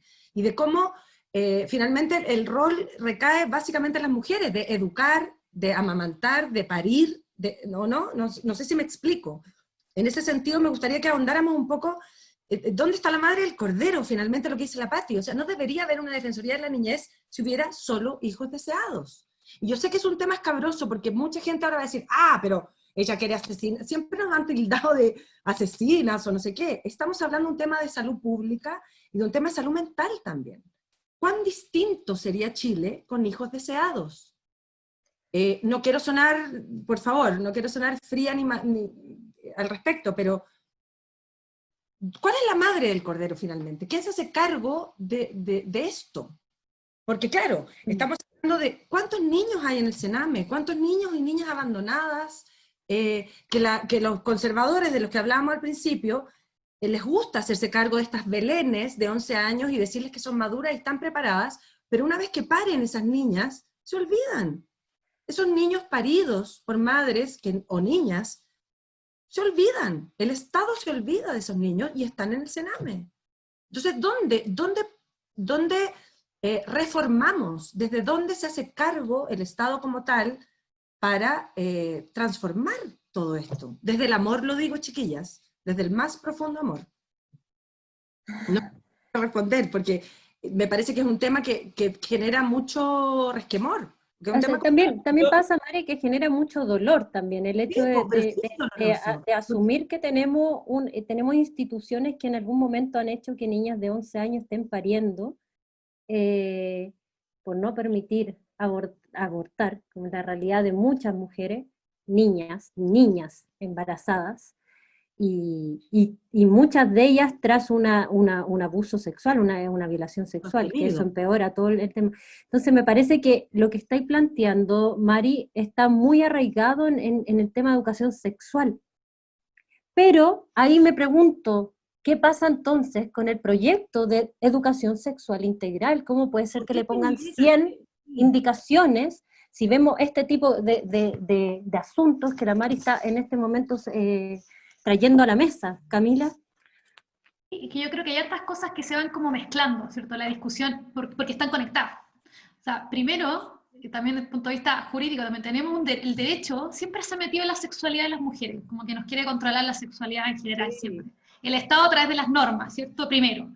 De partida porque, por ejemplo, antes en el delito de violación se protegía el honor, entonces si la víctima se casaba con su agresor, no pasaba nada.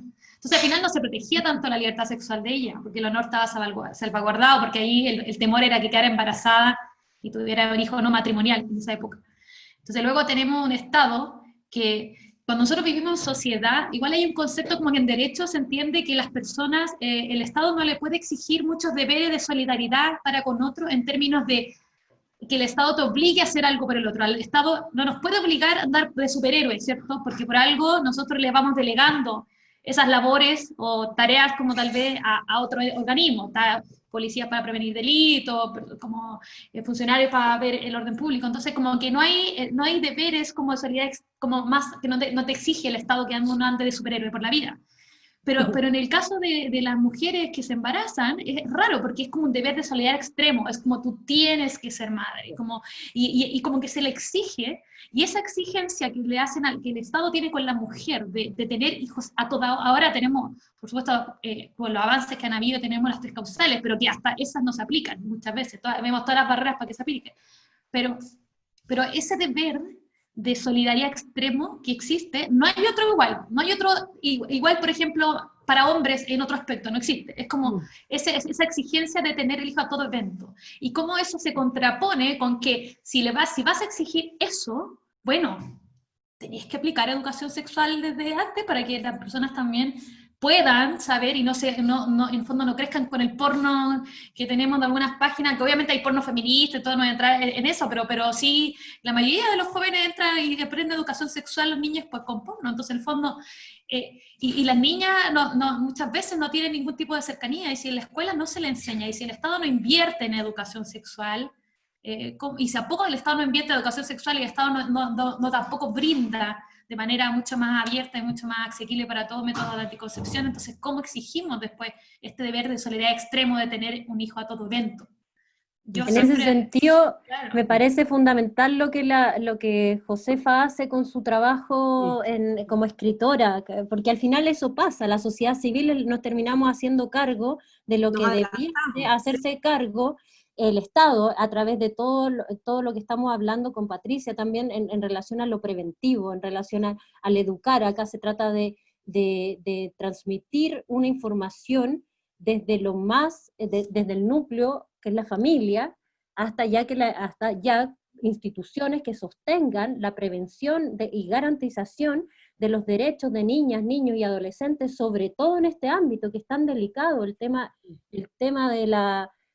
para mí es impresionante el hecho que hayan niñas madres, a mí me duele la guata de solo pensar, o sea, trabajé con gente del Sename, con niñas del Sename, y el nivel de abandono en torno a este tema es impresionante. Josefa, yo no sé con qué se han encontrado ustedes cuando han estado escribiendo los bocetos de estos libros. Claro, es que es súper complejo porque siempre vuelvo a lo mismo, los cuerpos de las mujeres y sobre todo de las infancias son entendidos como cuerpos de dominio público. Entonces el Estado viene en este rol paternalista y yo decido por ti, yo sé que es lo mejor para ti, yo decido qué es lo que puede, lo que no puede hacer con tu propio cuerpo, y ahora eso está pasando con la educación sexual integral, que al no tener educación sexual integral no te permite decidir sobre tu propio cuerpo, porque ¿cómo vas a decidir si no sabes cuáles son las opciones? ¿Cómo vas a decidir ser madre o no si en verdad no tienes opción a eso? Y encuentro que es muy cierto lo que dice la Cami, porque, claro, el ser mujer, la socialización femenina tiene mucho que ver con casi esta esclavitud de la mujer siempre tiene que dar todo por el otro, siempre tiene que dar todo por sus hijos, siempre tiene que postergarse hasta el día de su muerte prácticamente, y muchas veces mueren las mujeres por eso, Y nos enfrentamos a esta realidad con la Yun al escribir, de que vamos mucho a colegios también. Y es heavy también enfrentarnos a la reacción de las niñas y adolescentes con los libros, porque, no sé, en el caso del primer libro es más para adolescentes y nos dicen, chuta, hay cosas que encontré en este libro que nunca nadie me enseñó. Ahora nos decían, por ejemplo, mamás y papás que leen el último libro con sus niñas, de que ahora las niñas no dejan de hablar de sus derechos, y no me castigues porque yo tengo derechos, y claro, ahora como que están descubriendo un poco que los tienen, y eso creo que no es tanto culpa de los papás, sino que es una cuestión estructural. Yo probablemente cuando chica tampoco tenía idea de los derechos del niño, porque quizás me lo mencionaron 1 o 2 veces, así como en comprensión del medio, no sé, o algo así.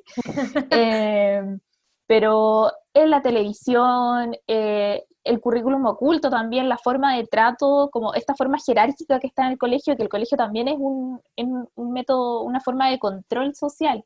Entonces, esta forma jerárquica de profesor, director, profesor, alumnos, como que los niños siempre están en la parte más baja de nuestra sociedad, es la última de nuestras prioridades. Entonces todo esto, como dice la Cami, también se intersecta, es como, todo esto es interseccional, no podemos solucionar una cosa sin solucionar la otra, no podemos entender una cosa sin entender la otra. Y en ese sentido, Patti, quiero leer antes de la pregunta a la Patti, dice Bichita Show, quiero leerlo porque es muy linda, dice: en Payaco hay un programa municipal de perspectiva de género para los colegios. Debería ser una obligación nacional. Sería increíble, y claro, otro gallo cantaría, como diría mi abuela. Pero, Patti, en ese sentido, insisto, ¿hay una verdadera oportunidad concreta en la nueva Constitución de reformar todo esto que estamos hablando? Mira, ¿Quizás es la palabra? capaz que voy a guatear con esto, pero... Guatee nomás. Yo creo que la Constitución efectivamente es una base fundamental de cómo tú te comprometes y en una co-construcción social de lo que esperas de tu país, digamos, ¿no? Y por eso es que también es valioso que cuando se construye en un contexto que no es dictatorial, porque en el fondo permite desde ahí sentar bases que son meridianamente razonables desde la perspectiva de lo que el país quiere. Esa construcción no puede excluir a los niños, niñas y adolescentes.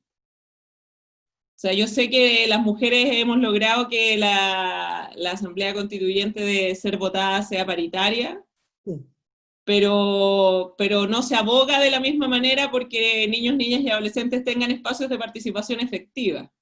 Y ese es un tema que a mí me sigue preocupando, porque desde ahí, incluso en un debate tan importante como la nueva Constitución, ellas y ellos no aparecen. Y eso es complejo desde ahí. Pero mira, yo creo que la Constitución evidentemente de ser construida, de aprobarse el apruebo, es una etapa importante para poder consignar efectivamente lo que niños, niñas y adolescentes necesitan. Pero eso tiene que tener como contrapartida un Estado eficiente, un Estado oportuno, un Estado eficaz, un compromiso desde la gestión pública de que el Estado funcione efectivamente poniendo en el centro a los derechos humanos de las personas. Y eso no es algo solo discursivo, eso es una exigencia que tiene que ver cuando tú trabajas con enfoque de derechos humanos, cuando tú construyes políticas públicas con enfoque de derechos humanos, que no es lo mismo que crear políticas públicas sin ese enfoque. Y para eso tú necesitas tener gente capacitada técnicamente, más allá de lo que involucra la política, que es finalmente lo que postulan a las elecciones y ganan las elecciones, pero acá tiene que haber un equilibrio necesario con lo que la evidencia va diciendo y sosteniendo, y con lo que los elementos técnicos permiten para que tú hagas un Estado eficiente. Porque si creamos una nueva Constitución, pero en definitiva no somos capaces de erradicar el enquilosamiento que existe en un Estado excesivamente burocrático, que invierte recursos públicos de manera ineficiente, que no evalúa políticas públicas, que no tiene evaluaciones de impacto, o sea, no evalúa si es que lo que se decide y se invierte efectivamente está redundando en la mejor condición de vida del destinatario de esa política. Puedes tener una muy linda constitución, pero en el fondo quienes están llamados a aplicarla no solo tiene que ver con el constructo social, o sea, cada uno como individuo, cómo se moviliza en este nuevo Estado con una nueva Constitución, sino que también cómo la administración del Estado genera un impacto desde la perspectiva de asegurar, insisto, el ejercicio efectivo de los derechos a las personas, porque esa es la labor del Estado. Que si yo tengo derecho a la salud, no derecho a elegir qué salud quiero, que es lo que tenemos hoy día. La gran diferencia. Leí el otro día una carta de un diputado que osaba debatirle al maestro Esquella acerca de los derechos económicos, sociales y culturales, y era como, ya, no voy a decir el tema, pero, o sea, ¿me entienden o no? El derecho a la salud, claro, nosotros no tenemos derecho a la salud, tenemos derecho a elegir qué tipo de salud. Por eso, porque tenemos una constitución que defiende la propiedad privada a rajatabla. Ya, está bien, pero a eso voy con el tema de que necesitáis una bajada de más en el otro sentido, ¿cachai? Porque si no vais a seguir teniendo una constitución que te va a quedar maravillosa, pero en concreto no vas a tener la forma de ejecutar. Por eso es que el ejercicio efectivo de los derechos involucra mecanismos de exigibilidad del cumplimiento. Y eso a nivel administrativo y judicial, porque lo que no puede pasar es que en definitiva, en este país si no tenéis plata te vaya a morir porque no podéis comprar el medicamento, tenéis que llegar hasta la Corte Suprema, pagarle a un abogado para que te represente, para lograr que la Corte Suprema falle, que en realidad la ISAPRE te tiene que pagar el bendito medicamento, o si no te lo tiene que dar el Estado. ¿Cachai? Porque lo que eso implica es un desgaste y una necesidad de que las personas vayan generando acciones, en vez de que el Estado sea el que tenga que estar adelante. Sí. ¿Me explico? Sí, es que no sirve la forma por la forma, porque ¿de qué sirve esta igualdad formal si no la podemos transformar en una igualdad sustantiva realmente? Que es un poco lo que ocurre en materias de género también. Que sí, la igualdad ante la ley, que hablamos de la no discriminación y tenemos todos estos tratados internacionales ratificados por Chile, pero ¿qué pasa si eso no se aplica? Si no tenemos políticas públicas que apunten a eso, si nuestros tribunales, nuestros jueces no están aplicando estos tratados internacionales. Es increíble que nos haya sorprendido tanto que hace poco la Corte de Apelaciones de Temuco haya aplicado la Convención Belém do Pará, y todas emocionadísimas, siendo que es un mínimo. Sí, sí, ahora, ¿y cuál es el, perdón mi ignorancia, pero Pati, no sé, o Camila, ustedes que, bueno, las tres. Y la Josefa también. Sí, pero es que me refiero a ese mecanismo. Puras bacanas. Podemos hacer una constitución preciosa en que efectivamente el derecho humano sea por sobre al derecho a la propiedad. Pero ¿cómo se establece a nivel, no sé si es constitucional, a lo mejor el derecho penal, el código penal? ¿Qué es lo que hay que cambiar para que efectivamente, porque mucha gente de derecha encuentra que queramos nosotros, los que tenemos un pensamiento más, no sé si de izquierda, pero que queremos fortalecer el Estado, y que queremos que el Estado prevenga, y que cuide a sus ciudadanas, ciudadanos y ciudadanas, ¿dónde está el ejercicio? ¿Dónde está la maquinaria para que ese código penal, ese poder judicial funcione bien? Que funcione finalmente, es lo que siempre hablamos acá en el programa. Yo siento que el pueblo está a la altura de las demandas del pueblo. Los que no están a la altura son los que gobiernan. Es esta élite que no tiene conexión con la calle o con la gente. Porque yo con las personas que hablo, como ustedes, y como todas las invitadas que hemos tenido en este programa, número 10, ya vamos, Cami, en 30 invitadas, 20 invitadas, todas es lo mismo. Sí. Porque no se activa ese cambio. ¿Dónde está? ¿Qué hacemos? ¿Cómo hacemos? Pareciese ser, Mari, que no solo necesitamos cambiar la Carta Constitucional, parece que necesitamos tener personas como las invitadas que hemos tenido a la cabeza de esta institución, a la cabeza de hecho, me llama la atención, aquí gritan a voces que por favor leamos el comentario, pregunta que nos lanzan desde Instagram, porque es real, yo escucho a las tres, a Patricia, Camila y Josefa, y sucede que al parecer nosotros lo tenemos realmente claro, cómo hay que mover todo este engranaje para que funcione realmente Chile. Entonces ahí me voy a tomar y voy a leer a Anto Córdoba 1. ¿Alguna de ustedes se va a postular en el caso de que salga apruebo y asamblea constituyente? O sea, la pregunta.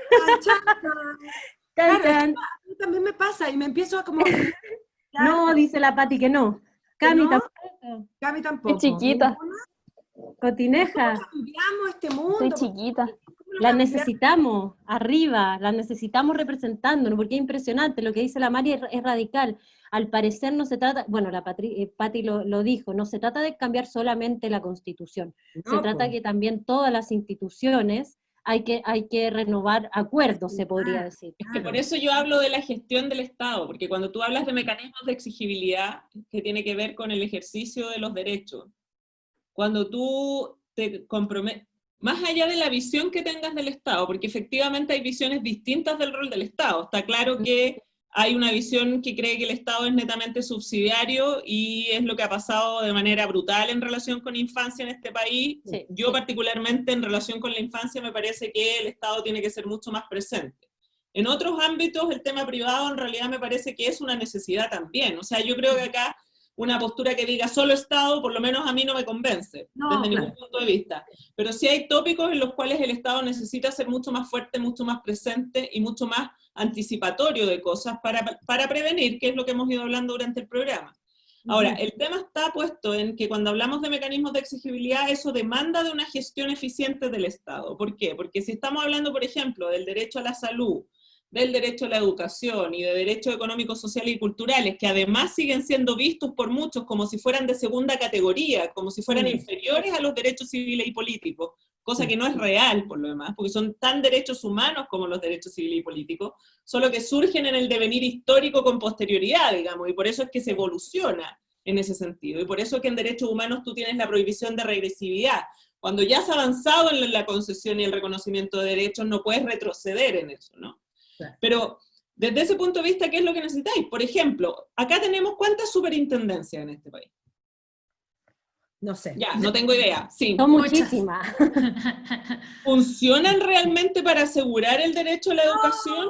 Ya, para asegurar el derecho. Entonces, a eso voy cuando hablo de la gestión. Cuando tú hablas de mecanismos de exigibilidad, tienes que establecer efectivamente desde el punto de vista de la eficiencia, donde la persona puede recurrir y asegurar su derecho y evitar esta cosa del compra huevo, Mariana. ¿Quién fiscaliza? ¿Quién fiscaliza? ¿Quién fiscaliza? Las instituciones funcionan. Bueno, para eso hay instituciones que tienen que tener ese rol de fiscalización y de ejecución de sanciones efectivas en relación con lo que no funciona y de la adopción de mecanismos procedimentales que te aseguren con claridad la forma en la que se va a ejecutar. Pero por eso es lo que yo te digo, que se puede construir desde una mirada constitucional distinta. Ajá. Obviamente, también desde mi perspectiva, con personas distintas. Oye, si acá llevamos dándonos vueltas 30 años con la misma gente y las cosas no han cambiado. Bueno, entonces, hay que cambiar a todos los viejos. Ya, no sé si a todos. Mira, si yo creo que hace la pega bien, que se compromete, pero lo que pasa es que en definitiva igual uno tiene una sensación de que la cosa no avanza. Y yo creo que tiene que darse un justo equilibrio. Porque también, ojo con la gobernanza, ¿cachai? O sea, esto no se trata de que yo diga, sí, que postulemos y le damos para adelante nomás, pero ¿cómo le dais gobernanza al país? ¿Cómo sustentáis la ejecución? Eso no, ¿me entienden? No debe ser nada fácil. Entonces, yo creo que lo importante, sobre todo, y con esto termino porque he hablado es que haya un compromiso transversal de quienes viven de la política. Y no lo estoy diciendo en sentido peyorativo, pero hay gente que es política, que se dedica a eso y no se dedica a otra cosa. Y yo creo que ellos y ellas son los llamados a entender que hay temas de Estado, que no pueden estar sometidos a la mezquindad de la pelea chica entre sectores, independiente de los sectores. Y el tema en infancia es uno de esos temas. Porque efectivamente si tú ahí invertes adecuadamente y si tú concedes y aseguras el ejercicio efectivo de los derechos, te aseguro que tienes la proyección de personas felices que son capaces de ser plenas en su desarrollo adulto y por lo tanto generas una cadena virtuosa que en definitiva te permite tener un mejor país. Pero para eso tienes que preocuparte de lo inicial. Claro, pero pareciese ser, Patti, que ahí le estamos luchando con algunos y algunas que no quieren esa cadena virtuosa, sino que quieren tener una masa de borregos que puedan servirle a su beneficio personal y privado. Y ahí es cuando nos encontramos con dificultades grandes al momento. Claro, pero a esa gente que tiene esa percepción de que somos súbditos y subordinados, la siguen votando. Sí, ahí hay un gran problema. ese es el punto, po. Es que aquí hay que hacerse cargo también de eso, porque en el fondo ninguno de los que está sentado ahí está porque sea más bonito o más feo, o bueno, Claro. quizás, no sé, pero están ahí porque sacaron votos. Claro. Entonces, en el fondo también ese es un llamado de atención a la ciudadanía, y a eso voy yo también con la responsabilidad y el valor de programas como este, y de otras instancias, donde uno puede transmitir que no tiene que ver con la cuestión política, vote por la derecha, la izquierda, el centro, vote por... No, tiene que ver con, en el fondo, ¿qué piensa usted, señora, señor del Estado? Porque también tiene que ver con cómo bajáis la discusión. Toda una señora que con suerte pudo estudiar hasta segundo básico, que llega a alguien y le ofrece una caja de alimentos para que vote por él, ¿cómo la convences cuando le hablo yo de que el Estado, ¿me entiendes? O sea, son márgenes de discusión que no están equilibrados, porque la señora necesita comer. Entonces, el que le convence es el que le lleva la caja con lo que ella come, ¿cachai? Entonces, todo, es que esta cuestión es, podemos estar 4 días hablando mejor. Chile cambió. Podemos agarrarlo pero eso es lo bueno que ha pasado desde octubre también, que esa señora que recibía la caja está recibiendo esta información de la sociedad civil a través de libros tan maravillosos como lo que hace la Cotineja, a través de las niñas y niños y adolescentes y adultos y adultas que están saliendo a la calle a manifestar por dignidad para que esto no siga ocurriendo, y ante eso mismo me quiero agarrar de, ¿por qué? Porque tenemos que bajar la información, porque tenemos que democratizar la información, y ahí es cuando pasa que sucede lo de la educación sexual integral. ¿Cuáles son las posturas? ¿Cuáles son las indicaciones? Bueno, yo además en RACH pertenezco al comité de madres y están desesperadas por saber qué está pasando con ese proyecto, qué está sucediendo. Quiero ahí agarrar a las tres, que además las tres, una estudiando y la otra ya se maneja muy bien en este tema, pero me interesa mucho saber para poder compartir esta información. Camila. Sí, yo me quería agarrar un poco de lo que comentaba Patricia, porque yo creo que también ha existido una crisis de gobernanza, pero también yo creo que de a poco la gente está volviendo a tener más esperanza un poco en los cambios que pueden producirse. Yo creo que los gobiernos, los últimos que hemos tenido, particularmente el último, creo que es fruto de que es la gente que lo eligió, pero también veamos con cuánto quórum también están saliendo electos las últimas personas también. Entonces yo creo que ha habido un desincentivo ya arrastrado por décadas de gente con poca participación política, y yo creo que de a poco se va a construir, en la medida que se van construyendo nuevas formas organizativas para construir nuevos proyectos o pactos sociales, nuevos partidos políticos, también ha habido también una renovación, ha hecho que también la gente pueda interesarse más también, o sea, los desinteresados, no solo también los que, como dice Pati, como los que también por educación no acceden, no pueden acceder a toda la información que podrían, pero sino que también los que habiéndole accedido deciden como no ser parte, y eso creo que ahí también el llamado tiene que ser a que todos seamos parte, como sigamos conversando, sigamos haciendo instancias como esta, estemos presentes, participemos. En lo personal yo no me voy a postular a nada, pero desde Apofem vamos a seguir, por supuesto, incentivando el voto, incentivando que la gente participe, sobre todo para las mujeres, que somos más de la mitad y nos costó tanto tener votos también, entonces como ocupémoslo. Entonces, y en relación con el proyecto de ley, a mí me pasa con el proyecto de ley de educación, un poco también lo que comentaba la Pati, que como de parte de quienes obstaculizan su pronta publicación, y obviamente que por ahí el Observatorio Legislativo Cristiano, como que a mí lo que me pasa es que detrás de los argumentos, de las indicaciones del proyecto, lo que hay es esta suerte de cosificación de los hijos, en el fondo, y de anulación de ellos, en el fondo, no los pobrecitos, porque yo sé que yo les quiero enseñar de educación sexual, yo quiero, como no me quiten ese rol, y no lo están haciendo tampoco. ¿A qué le teme el conservadurismo, chiquillas? ¿A qué le teme? A perder el poder, claramente. Sí, claro, pero el poder se Esa Cotineja, dale, yo también estoy de acuerdo contigo con eso. Por supuesto que se pierde el poder, pero ¿por qué encuentran que, no sé, que un niño sepa lo que es el pene o la vagina? Hablan hasta de pedofilia. Sí, o sea, es brutal. ¿Quién habla de eso? ¿Dónde está eso? ¿Hay una perversión en ellos también? Porque ¿cómo se te ocurre? O sea, de verdad yo pienso, claro, el poder, sí, pero ¿cómo pierdo el poder si mi hijo, mi hija o mi hija tiene autoridad, potestad o integridad sobre su propio cuerpo? ¿En qué minuto lo manejo? Es un método de control. ¿Su prima? ¿Cómo lo manejo? Claro. Pues que este es un método de control. Y ya, llevo demasiado rato sin mencionar Chimbarongo. Soy de Chimbarongo. Entonces, Muy bien. claro, yo veo esto muy reflejado allá porque somos rurales. Yo vengo como desde la ruralidad igual. Entonces yo veo a todos mis vecinos, a mis vecinas, hablar de esto. Claro, hay sectores, sobre todo el sector que es como evangélico, porque hay gran parte de la población evangélica que se opone a la ley de educación sexual, en parte también porque no lo entienden. Ignorancia. Porque se les ha bajado la información, claro, pero la información que es incorrecta, porque ellos reciben la información que viene de las personas más poderosas y quienes están más arriba y llega la información allá, entonces dicen como, están hablando de pedofilia, y yo me opongo, obviamente que me opongo, porque es algo que encuentro terrible. Entonces, volvemos a este problema estructural, las personas no tienen la educación suficiente como para entender todos estos debates y se sienten sumamente excluidos. Pasó con el debate constituyente, que nos organizamos allá con la gente en Chimbarongo después del 18 de octubre, hablamos del proceso constituyente, hacíamos asambleas, hacíamos cabildos y la gente estaba sorprendida porque se sentían ya parte del debate. Cosa Perdón, que nunca Josefa, pasa. ¿te va a tirar por Chimbarongo? No, es que estoy chiquita. Mira que nos encantaría.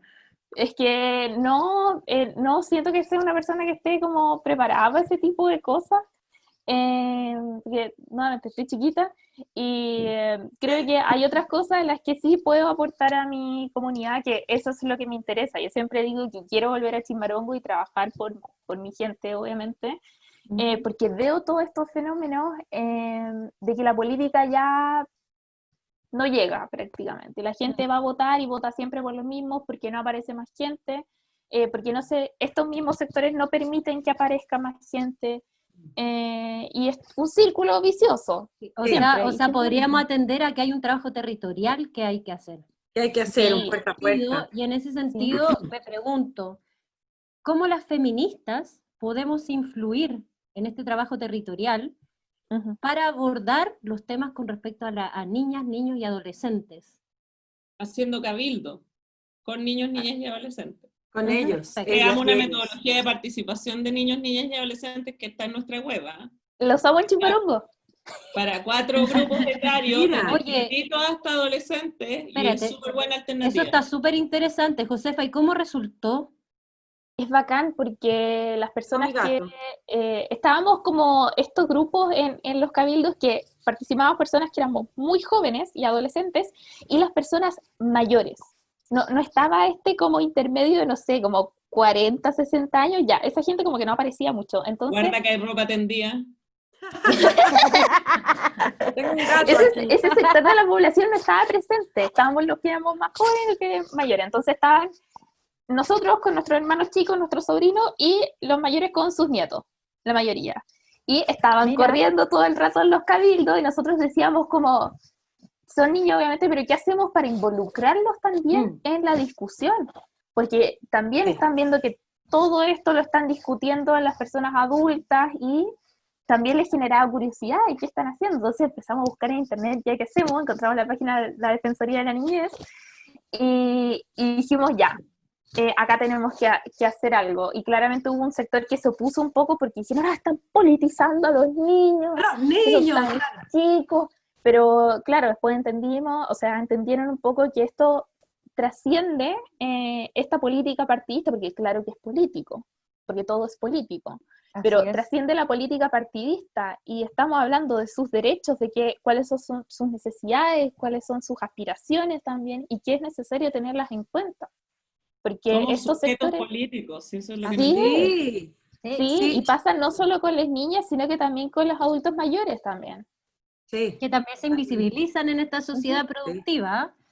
Y se les infantiliza en el sentido negativo de la infantilización, a quienes se les y a las mujeres también. Incapaces y menores. A las mujeres también. Chiquillas, quiero leerles comentarios, porque la gente está en llamas, que las aman, quieren que todas sean presidentas.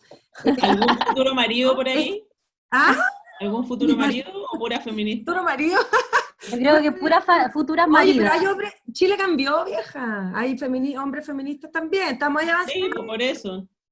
para cachar. Pati, Hay nuevas masculinidades, después digamos. te doy unos mensajes. Quiero leerle lo siguiente. Cerón Viviana dice, el Estado subsidiario es el que produce abandono, exalta al individuo y ha generado este nivel de desigualdad. J. Fermacan, increíble escuchar tanta coherencia, como ya no se acostumbra. Cerón Viviana de nuevo, no debemos llegar a la sanción, la idea es actuar antes. Ale Joaquina, el Estado tiene que ser garante, no más subsidiario. ¿Qué más? A ver, sí, terminar con la pelea chica, en diferentes situaciones y acciones. Clarito Pati, pucha que habla bonito, admiración plena. Políticos con antecedentes, hay que exigir antecedentes limpios, hay que cambiarle el piso a aquellos que se dedican a la política. Eso de que se comprometan, lo hacen siempre, deben actuar sobre otro escenario. El último de Quitarrulo, debe ser, nuestros actos y actitudes también transforman. Gracias por estos espacios maravillosos de experiencias y compartir. ¿Ven? ¿Ven? ¡Qué maravilla! ¡Qué maravilla! ¿Y sabéis qué? Me gustó mucho la idea del cabildo, lo vamos a proponer inmediatamente. Sí, con los niños, a las mamás rachas, a los niños sí, rachas.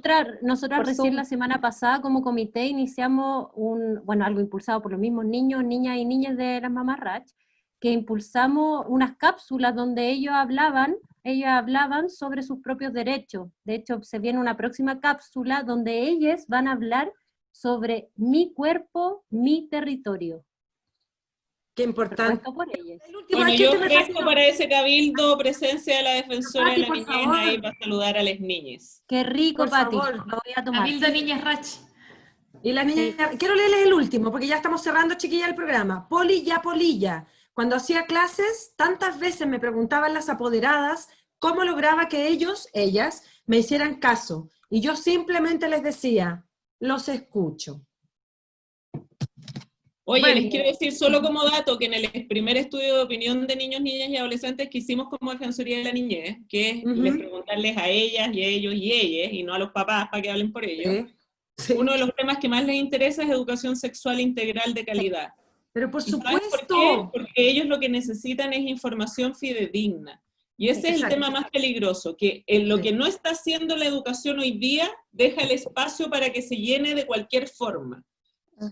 En búsquedas que no son guiadas, en páginas web que nadie sabe su origen y que no tiene capacidad de construir desde ahí procesos que, además, solo con esto para terminar, la educación sexual integral es un proceso en que se hace de manera continua, evidentemente atendiendo la edad y el grado de madurez de los niños, porque no le vas a enseñar lo mismo al niño de primera infancia que al adolescente, por supuesto. Y que parte de una base importante de cómo colabora la familia y los papás en ese proceso. Entonces, esa falacia permanente que están atravesando nosotros, hay 2 videos que yo hice, uno dirigido a niños, niñas y adolescentes y otro a los papás que hemos difundido en nuestro canal de YouTube, por si les interesa, donde trato de explicar en términos simples, no más de 6 minutos, un poco qué es lo que trata la Ley de Educación Sexual Integral para que derribar un poco esos mitos, así que ahí también es necesario, porque así vamos a poder salir fácilmente de mitos tales como la abejita que viene a polinizar, como la pornografía expuesta que obliga a niños de 5, 8 años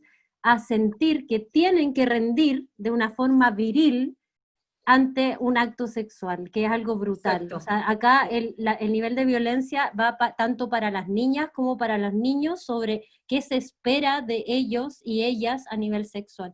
Por supuesto, por supuesto. ¿Qué más que agradecerles? A ti, Camila, también. Camila Guerrero, Patricia Muñoz, a nuestra querida Cotineja, chiquillas, ha sido una conversación increíble, relajada, súper terrenal. Les agradezco profundamente a nombre de toda la red de actrices chilenas este espacio. Qué fundamental que hablemos de esto y qué ganas, y que lo hablamos desde el feminismo no solamente, sino desde todas las aristas, poder empujar todas estas demandas que estamos de acuerdo, si finalmente estamos en ello, ¿no? Y estamos como en coordinación y estamos en sintonía. Muchas gracias. Oye, Mari, no me quiero ir sin antes decir algo importante. ¡Los recomendados! La querida Camila nos recomendó un libro y la querida Josefa nos recomendó unas series para ver. A ver si nos pueden contar un poquito de ¿las decimos o quedan aquí escritas en el...? Hoy hemos tratado viendo de leer todos los mensajes. Muchas gracias a ustedes por acompañarnos. Mira, por ahí la Pati también está recomendando algo. Chiquillas, cuéntenos de eso. ¿Cómo sería? Yo no era feminista. ¿De quién es? Dale, Cami. Yo no era feminista, una compilación que hicieron distintas feministas, una de ellas amiga mía, Verónica del Pozo, que trabaja en el NDH, y reúne todas las historias de mujeres distintas de cómo se hicieron feministas a partir de un relato, y es muy bueno también, sobre todo para niñas que se están aproximando al feminismo. Bacán, la raja, anotado. La Pati, ahí, ¿qué tiene? ¿Qué Pati? Dale, Pati. Este me lo recomendó la Maini Chan, que es la presidenta de Hay Mujeres, se llama Courage, The Heart and Spirit of Every Woman. ¿Y sabes por qué me tinca? No lo he leído todavía porque me lo recomendó hace poco, pero es porque muchas veces somos las propias mujeres las que mermamos el ascenso de las mujeres. Y trata de eso. Así que me parece la raja. Cotineja, ¿alguna recomendación? Sí, tengo 2 series, Atypical y Love on the Spectrum, ambas de Netflix, hablan sobre las personas con TEA, las niñas con TEA. Love on the Spectrum es como una especie de docu-reality de citas, y Atypical es una serie ya de ficción que son preciosas. Creo que la neurodivergencia también está súper invisibilizada y se les infantiliza en el sentido negativo de la palabra. Así que totalmente recomendadas, las amo. Qué buena recomendación. Bacán, chiquillas, muchas gracias. ¿Y cuándo volvemos, Mari? Volvemos eso, nos vamos a tomar una pequeña pausa. Este es nuestro programa número 10. Vamos a parar simplemente una semana para retomar energías y volver el 5 de septiembre, Cami. Volvemos con 8 programas constituyentes. Vamos a hablar y abordar de lleno el proceso constituyente de cara al plebiscito, por supuesto, el 25 de octubre. Así que no se pierdan los programas de La Buena Racha. Vamos a seguir los sábados a las 8 de la tarde, y es importante que vuelvan a revisar nuestros programas cuando quieran en Spotify y en YouTube. Y una vez más, un beso gigante, compañeras, mujeres hermosas, gigantes. Muchas gracias por este espacio, muchas gracias por su conocimiento, y muchas gracias por su amor. Y se nota la pasión y el amor que tienen por la infancia, por las niñas, niños y adolescentes, que estamos tan al debe. Así que nada, nos vemos el 5 de septiembre aquí, en La Buena Racha. Un beso y un abrazo gigante. Chao, gracias. Gracias, chiquillas.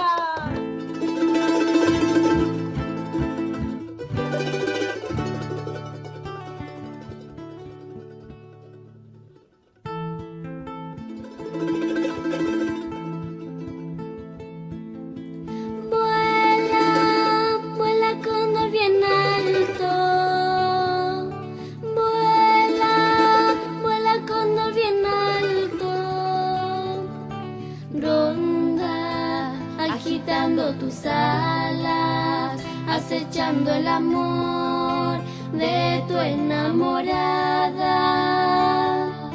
Vuela, vuela con el bien alto. Vuela, vuela con el bien alto. Planea, cabalgando las brisas que te han de llevar a los brazos de tus desdichas. Pronto, pronto, pronto, pronto te aparecerás como rayos que se derraman en las entrañas del sol. Porque tú no te transformas en un príncipe muy apuesto y encantado a conseguir lo deseado.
para.